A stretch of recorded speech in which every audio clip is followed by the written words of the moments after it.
You ever realize you started changing just to keep someone around? Welcome back to the Reset Room. So, as time went on, he started coming to California more, which is where I'm from. And when he did, he would take me to these upper class parties more and more. Rooms full of money, power, people who moved like nothing could touch them. And don't get me wrong, I was still hustling. I still had my shop. I still had my online boutique. I was selling hair, clothes, makeup, online and in-store. I was doing well. I was growing. But whenever he was in town and staying with me, he made sure I never forgot where he thought I stood. You know, he would say things like, your little shop, your little side hustles. That sarcasm, the kind that's wrapped in a smile but meant to shrink you. And because he was around more, that's when the other women showed up. Girls coming into my shop talking loud, making sure I heard. Phone calls full of nonsense. Drama knocking on my door constantly.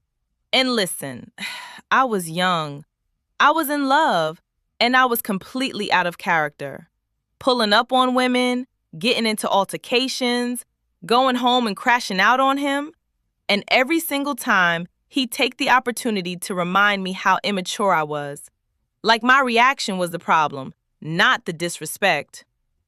Now let me be clear about something. I never stopped being a boss.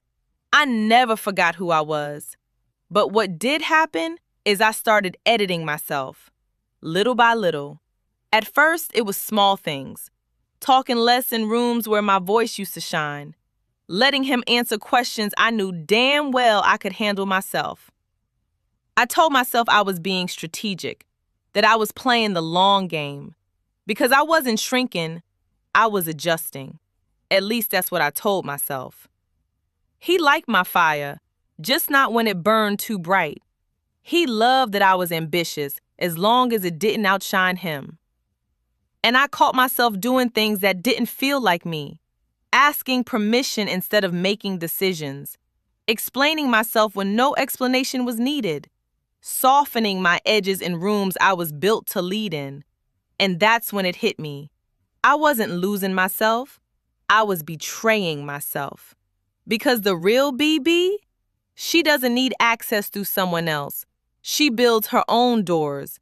And if you're listening to this and you recognize yourself somewhere in my story, let this be your reminder.